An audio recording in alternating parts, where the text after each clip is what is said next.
Good morning. And welcome on this humid and sultry Sunday morning. Despite the lack of a beard, I assure you, my name is Jeff Stevens, and I will be serving as your worship associate for this Sunday. Not even my phone recognizes me now. I'm wearing a seersucker jacket and a purple shirt and blue pants, and despite my best efforts, the seeds from outside are peppering my shoes and the lower hem of my pants. Please forgive me for bringing nature inside today. I don't think we have to apologize for that.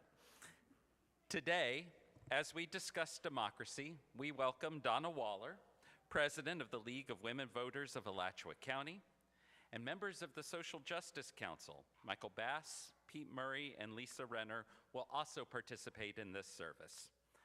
This service affirms our fifth principle, to affirm the right of conscience and the use of democratic process within our congregations and in society at large. We welcome all that seek a way to help heal a broken world to our sanctuary, whether you are here physically or are joining us online from Valdosta, the Nature Coast, from Palatka, Ocala, or farther afield. We are here with you in community. We believe that it is a blessing you were born. It matters what you do.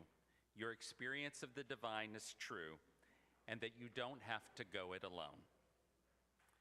If you are a visitor, please feel free to stop by our welcome table with the green tablecloth in the Phillips Social Hall, which is right outside those doors and then to the right, during coffee hour. Our welcome team would love to tell you more about Unitarian Universalism and our congregation. And now, I invite everyone to plant their feet firmly on the ground. Relax your shoulders and take a deep, deep breath. And then take another one.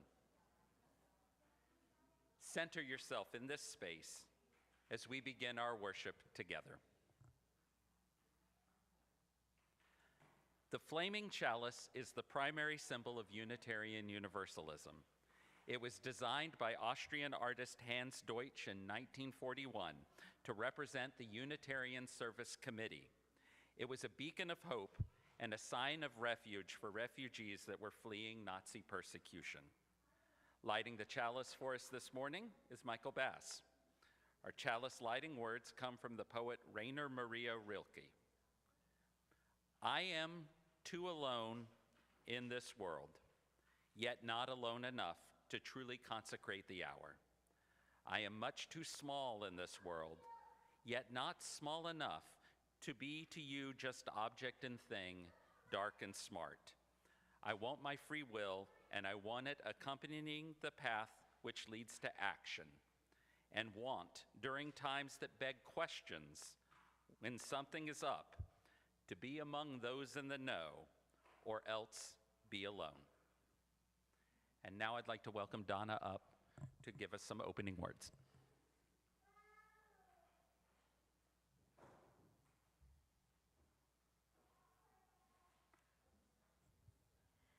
Good morning, everybody. This is what I think of as a friendly audience. I know so many people in this room, and it's a joy to be here with you today. I am very, very grateful that you have invited me and the League to come today and honored us by allowing us to come in and talk to you about democracy, which is really what we know and love. We are all here today because we are walking the path that leads to action. That is what this is about. And I thank you enormously and greet you joyously for the opportunity to walk it with you today. Thank you so much.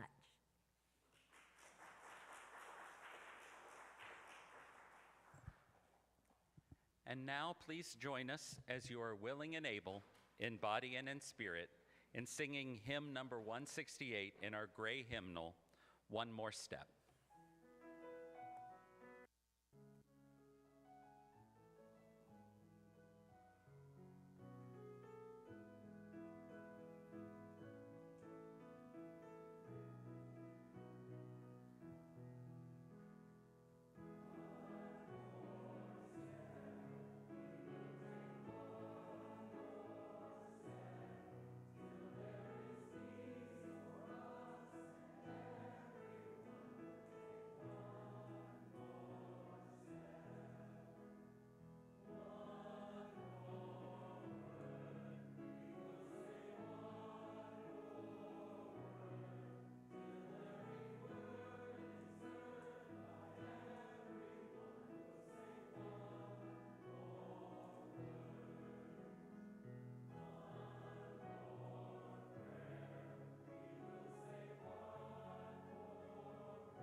Each week, we invite you to write what is in your heart in the book that is kept at the entrance to our sanctuary.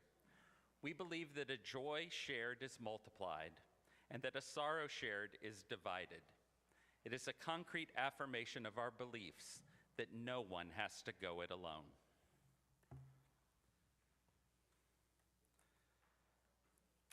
First, I'd like to welcome our visitors today. You do not have to stand, but if you do want to be recognized, please wave your hand. Jasmine, Melinda, John, June, Willard, and Taylor. We're so happy that you have joined us here today.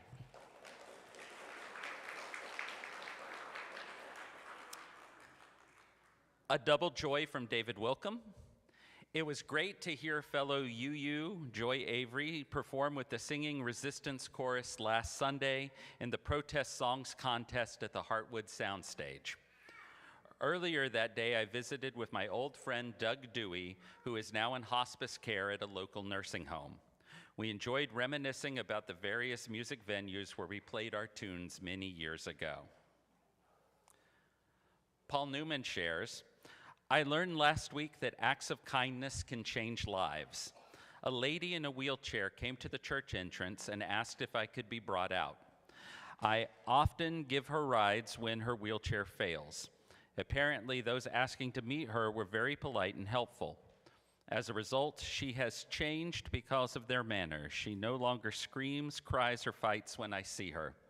She credits the church and now is very calm and finds churches in downtown Gainesville. Kay shares, many thanks to Marilyn, Michael A., Carol C., Ted, and Tom P. for all the work removing vines in the playground on Saturday.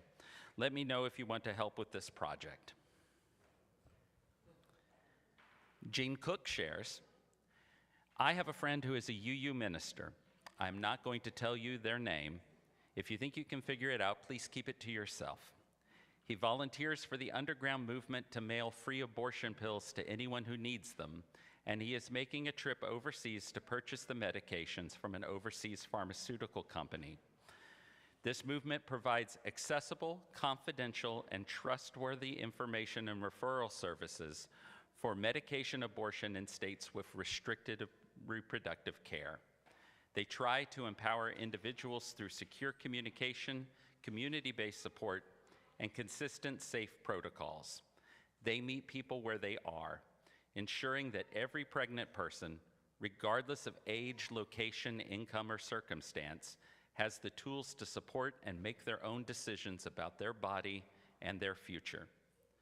This movement envisions a world where every person has barrier-free access to the reproductive health care of their choosing, a world where abortion pills are free and available on demand, a world where abortion care is rooted in the unwavering belief that pregnant people know what is best for themselves, a world where borders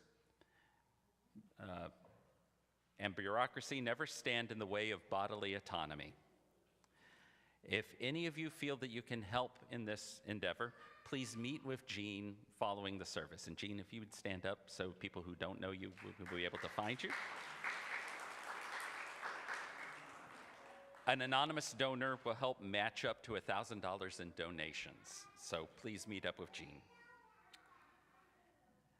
I'd like to share joy. We successfully opened Heather's the Musical at Gainesville Community Playhouse this weekend to the most raucous audience I have ever seen for a play in my life.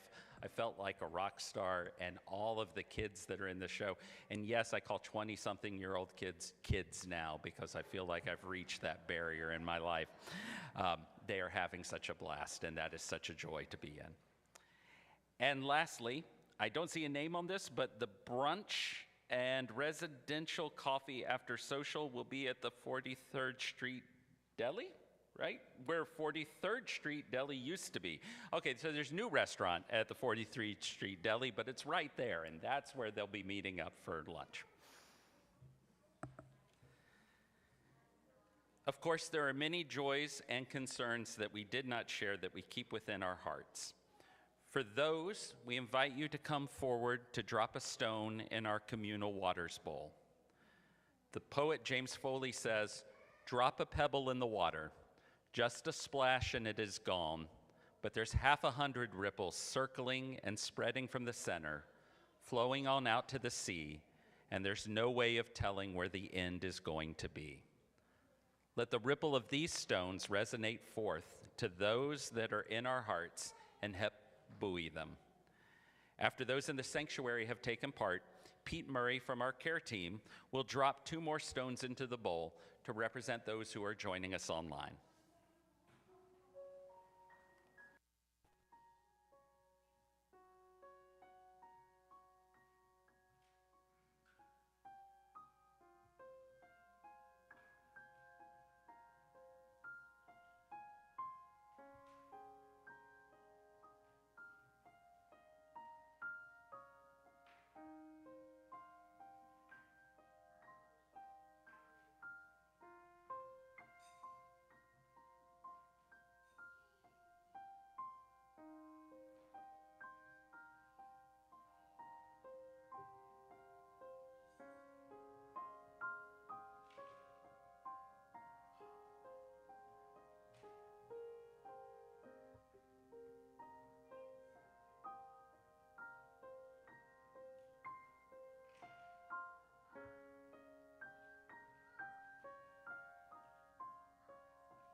Good morning, good morning. My name is James Chase, and I am the Director of Lifespan Faith Development here at the Unitarian Universalist Fellowship of Gainesville. For all of my little friends, I am Teacher James, and it's so nice to meet so many new friends today. Hi! So every Sunday, I like to get up here, and I like to do something where I tell a story, or we'll sing a song sometimes, and this is called the Moment for All Ages. And just for all of our friends, so we know what happens, is usually what happens is we get up here, and everyone's welcome to come sit down and read a book with me. And then after this book, usually all of our friends who want to, whether they're kids or grown-ups, are welcome to follow us out to the playground where we have a little bit of run around and get some energy out of our bodies time. Or the nursery today, because it's looking kind of stormy. So we might go to the nursery today instead of the playground. But before we read our book today, I wanted to do just a little bit of a calm down exercise, because this has been, I'm seeing some really, really good calm bodies, and we have good bodies full of energy too. You're welcome to come sit up here with me. So I'm going to do a quick little song, and I'd like to ask all of my friends to join in. Okay, are we ready?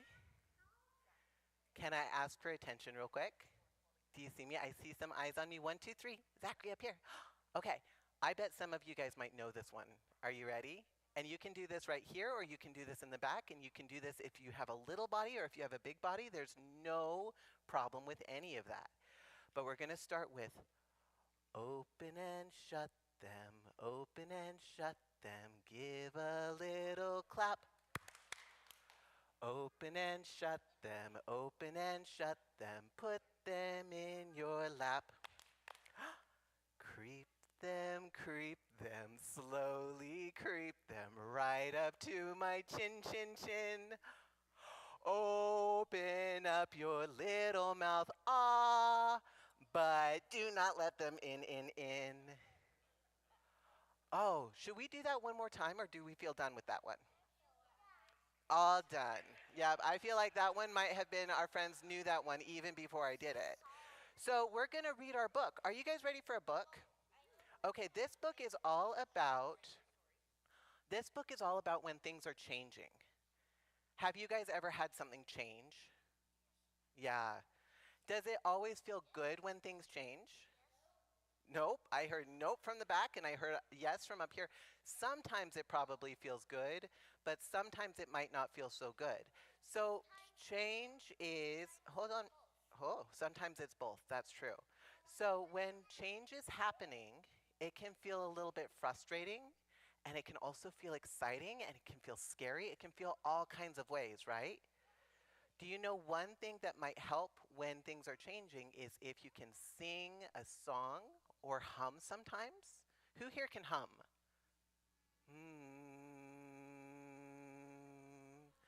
Can you hum, what about Mary Had a Little Lamb? Does anyone know that one?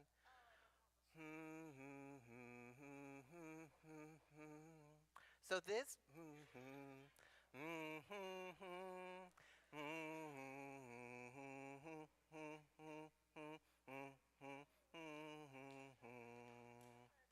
very nice, thank you.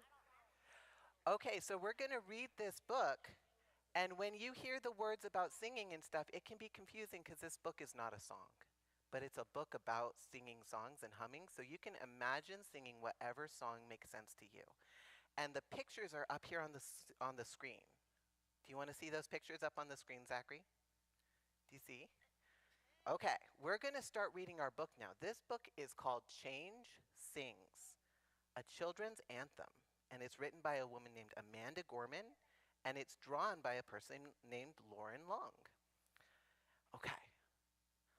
I can hear change humming in its loudest, proudest song.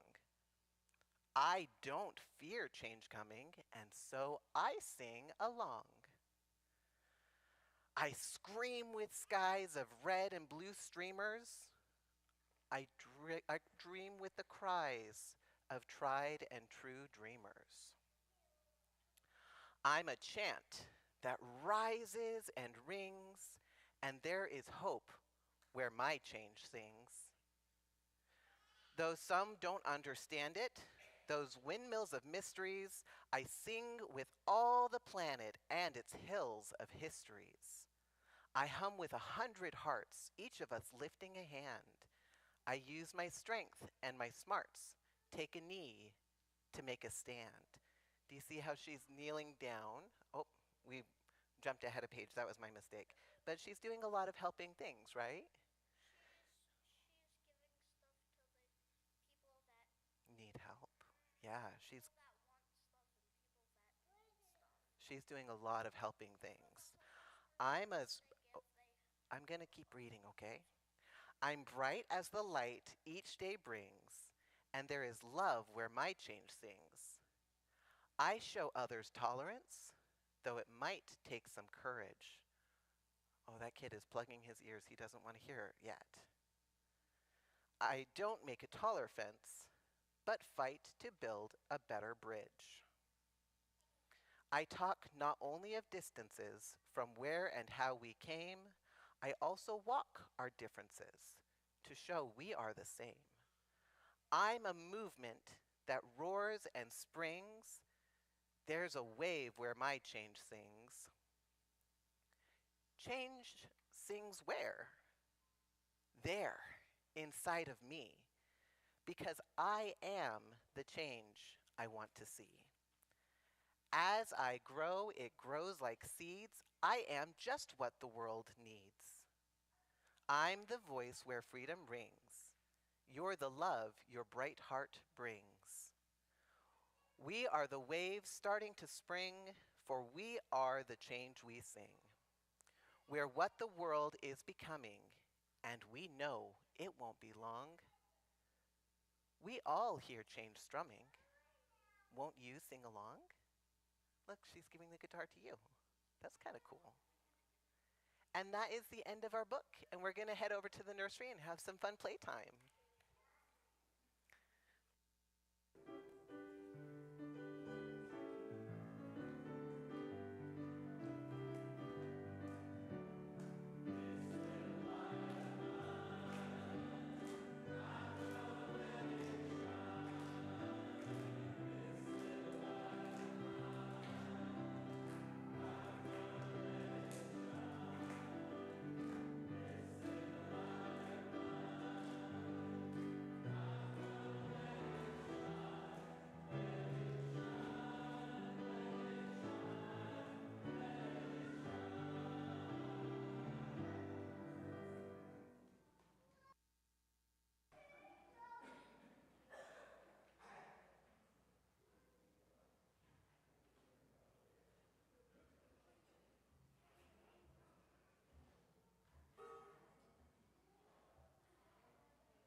This is the first reading.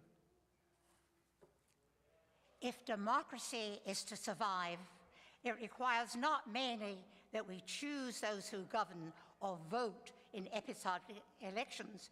It requires that we engage regularly and permanently in political discourse. Specialness may be the most debilitating form of powerlessness. And the one thing that we can be sure of is that democracy cannot be talked to death. And this is from Benjamin Barber in Strong Democracy.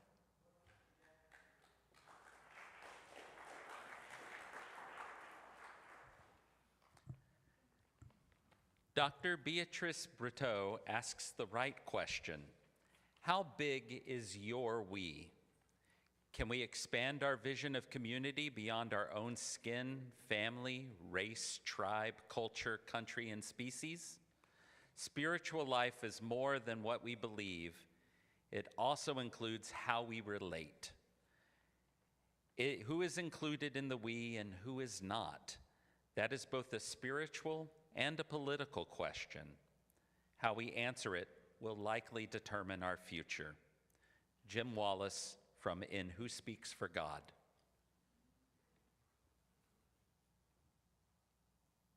The human heart is the first home of democracy. It is where we embrace our questions. Can we be equitable? Can we be generous? Can we listen with the whole being, not just our minds, and offer our attention rather than our opinions? And do we have enough resolve in our hearts to set courageously writing forwards our ever insisting our future citizens to put with us in our determined turnout of freeing democracy?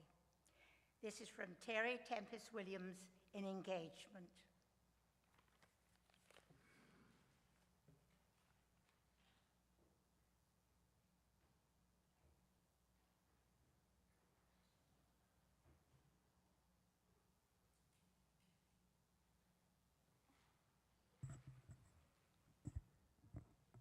Today is our monthly Share the Plate service, where we share our donations with one of the local charities and organizations our congregation has chosen to support for the year. This month, we are sharing with the League of Women Voters of Alachua County's Gun Violence Prevention and Safety Committee, which works to reduce gun violence in our community in collaboration with Alachua County, the City of Gainesville, and gun violence prevention organizations. The committee focuses on secure firearms storage education, the role of guns in suicide, and related legislation. I would like to invite Gwendolyn Sappho, the Vice President of the League of Women Voters and Chair of the League of Women Voters Gun Violence Prevention and Safety Committee, to share a few words.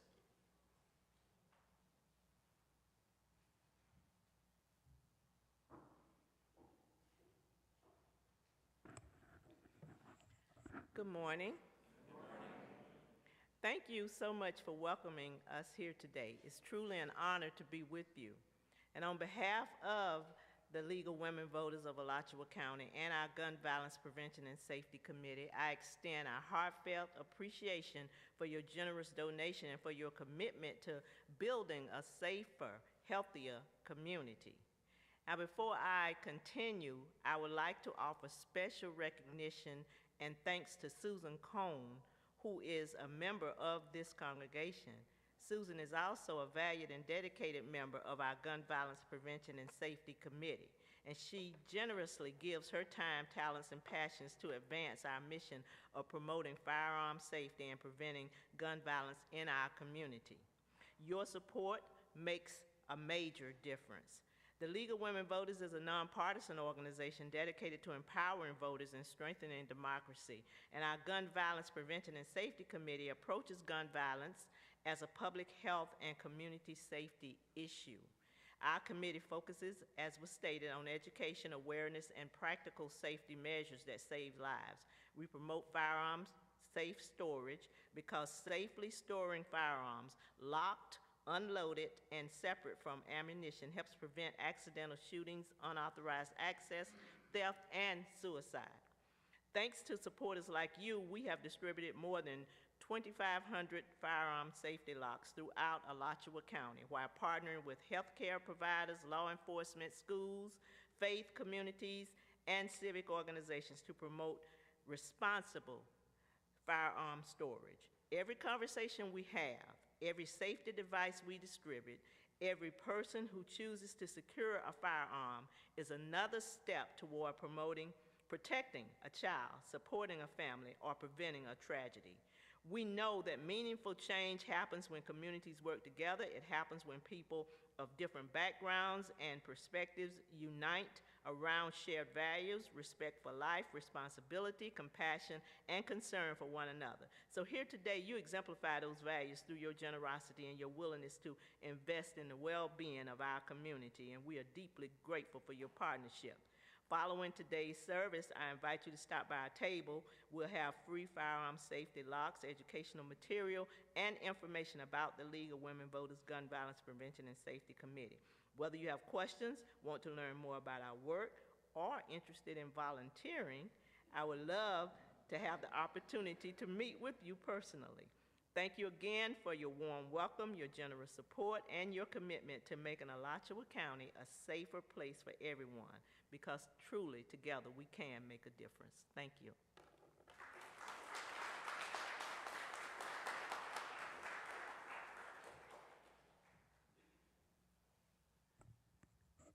Thank you, Gwendolyn.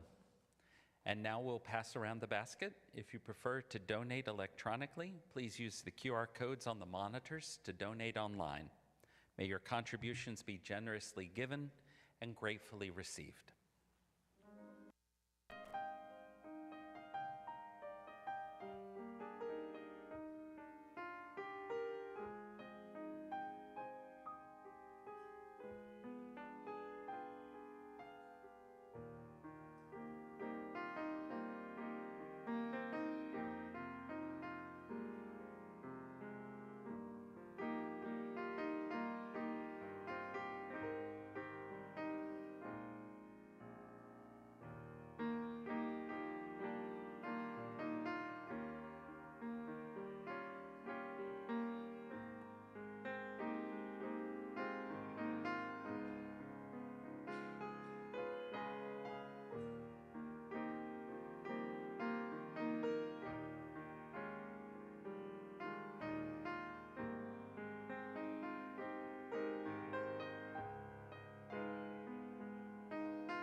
Okay, these are our second readings.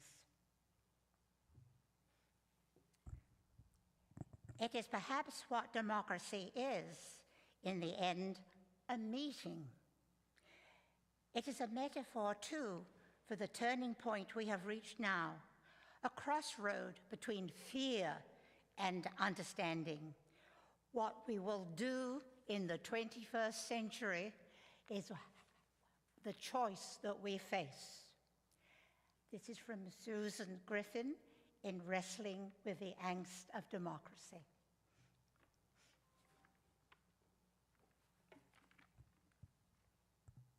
Democracy is not a static thing. It does not stand still. If we don't keep finding ways to expand and deepen democracy, we will see it diminish. Vincent Harding, African-American historian.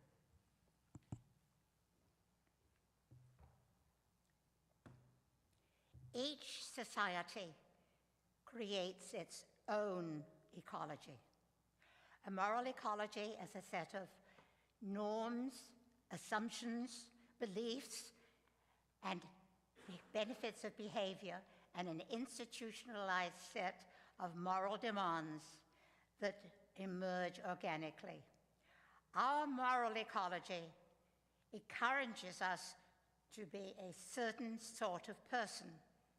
When you behave consistently with your society's moral ecology, people smile at you, and you are encouraged to continue acting that way.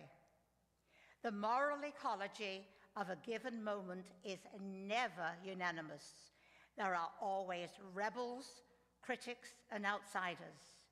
But each moral climate is a collective response to the problems of the moment, and it shapes the people who within it. And this is from David Brooks in The Road to Character.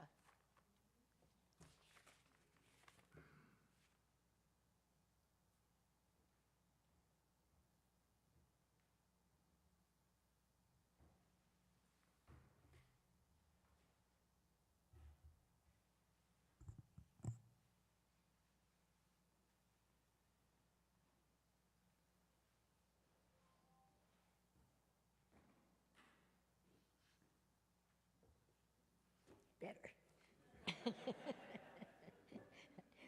Jeff noticed I was standing on tiptoe before. So, yes, I am vertically challenged. So this, I want to start with something that's my other hat rather than my league presidency, which is that I'm by training a political theorist, and my specialty is American political thought. And I have been doing sort of continuous discussions over the last couple of months about the Declaration of Independence and common sense and Thomas Paine, who has drawn my interest this year for a variety of reasons. And I want to begin by reminding you all that being a participant in the struggle for democracy is actually what it means to be an American. If you think about what America is like as a nation, our ecology, as it were, the only thing that holds us together is a set of shared political ideals and arrangements. And the Declaration of Independence is absolutely at the heart of it. And if anyone tells you that America was not intended to be a democratic system, simply read to them what Walter Isaacson, one of our greatest living historians, has called the greatest sentence in human history. And it is that sentence we all know from the Declaration. So what it means to be an American is to participate in the struggle for democracy and popular government. Otherwise, we're a million different ethnicities and races and religions. And if you think about what holds us together, the struggle for democracy and popular government is it. America is an idea, and that idea is democracy. So, I have been a league member on and off for over 50 years. And one of the reasons for that is that the league's mission is to support and defend democracy. The league, in that way, is the most American of interest groups in a variety of ways. It is at the forefront of the struggle for democracy, right here and right now. And as most of you are aware, the state of Florida is currently one of our biggest antagonists. And that puts us in a kind of an odd position. Okay. When I first joined the league, what we did was to hold voter registration drives and register voters. The legislature of the state of Florida has made that impossible for us now. The second thing that we always did was to gather petitions on ballot issues and advocate for causes that we supported. As of 2025, the League can no longer gather petitions from the Florida Legislature. So what do? We can't register voters. People still think we can. People talk to us about it all the time. So what is our function in this struggle for democracy? Our primary function these days is to educate and mobilize voters. And we do that in a million ways. Gwendolyn has already invited you to visit our tables. And one of the things I urge you to pick up is one of our little bookmarks about our vote411.org site.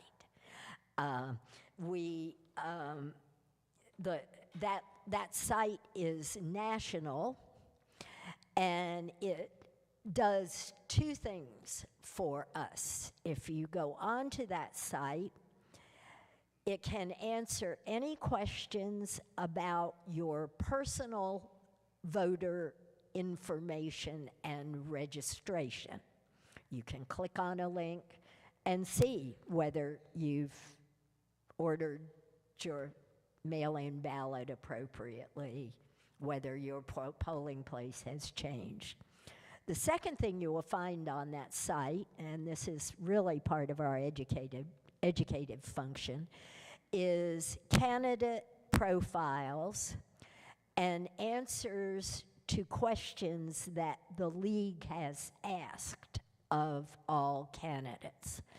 And when you plug in your address here, you will get all of the candidates that are on your ballot when you are registered to vote. So if you are after candidate information, the League does that in a variety of ways. The vote411.org site is updated for every election, and it's incredibly valuable. We also hold candidate forums, and we held the one for the primary and local elections a couple of weeks ago in conjunction with the Graham Center, and you can find a link to that forum and watch it for yourself.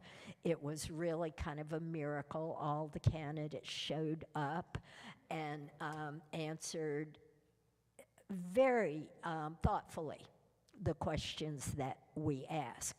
And I have to warn you, rather than clarifying my vote in some cases, all of the candidates were so good for some of the races that it further confused me rather than clarifying it. But be sure and access that sort of thing. What else do? We table. A lot of you have seen us at virtually every community event, handing out registration information, sometimes helping people register. Gwendolyn is really good at that on her phone. And we have a speakers bureau that will come to your organization and talk about changes in the voting laws, talk about how to find good, clear information. They have a wonderful presentation called Misinformation and Disinformation. And they will bring it to your organization anytime you wish. So we are heavily, heavily involved in voter education now. And we also mobilize. We work with different groups Sometimes we canvass, we go door to door and try to find out if people are registered or not. So that's the major activity for the league locally now. But another thing we do is we study and advocate for and against issues. And that's one of the reasons that the league is viewed antagonistically by the legislature. This year, the state league asked the state legislature to do 3 things. They said, don't make voting harder. You guys know how that went. We asked them not to do midterm redistricting. You folks know how that went. And we asked them to fully fund the state's electoral system. And they did that, but no increases, no additional help in the face of what many people think will be a sort of a chaotic election this fall. So the state legislature largely sees us, because we defend democracy, as being in opposition to their desire to undercut free and fair elections and participation in this state. We will not stop. And last but not least, when they do things like pass the Election Integrity Act, the State League is at the forefront of litigation against all of these matters. So they do not, thank you. They don't feel that way at all.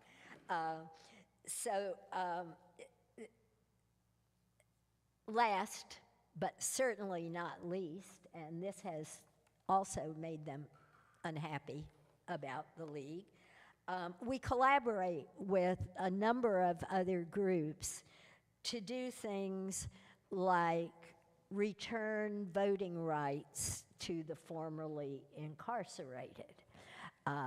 We work very, very heavily with all kinds of groups that support voting rights and expanding participation. And in all of these areas, the state has really tried to limit participation while we have tried to increase it. And as one particularly famous Gainesville resident said, too bad for that, because we are not backing down. The league will, in fact, continue to struggle all the time for voting rights. And we always invite you to join us. You can give us an hour and sit by the library. We have a program called League at the Library, where league members simply sit outside and give out voter information and vote 411 bookmarks and gun locks and whatever the league is able to produce that way. Give us an hour. Give us your membership. This is a chapter that has about 300 members here in Gainesville. Join us and help us extend participation and voting rights. Let me end where I began. The struggle for political democracy is what it means to be an American. Thank you.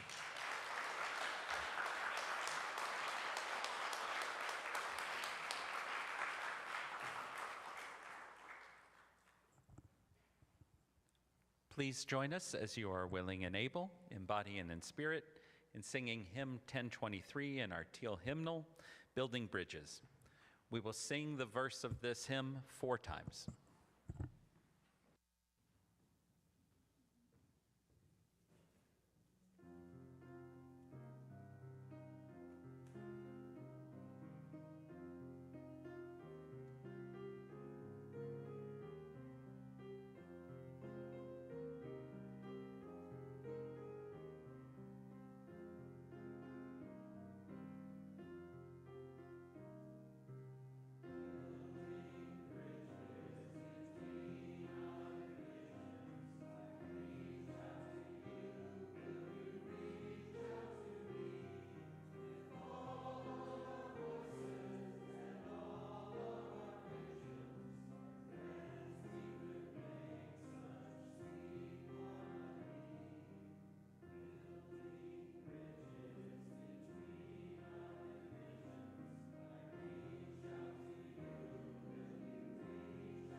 And now Michael Bass will come forward to extinguish our chalice. Please join with me in reciting our chalice extinguishing words. We extinguish this flame, but not the light of truth, the warmth of community, or the fire of commitment. These we carry in our hearts until we are together again.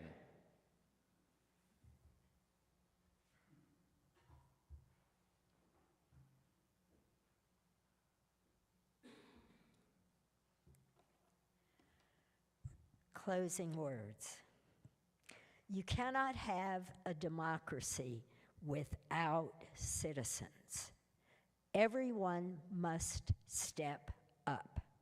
Vote, take responsibility for others voting, study the candidates, work for them, vote for those who represent the interests of the many, not the few. Make yourself an instrument of change. Each of you is just what the world needs. Thank you.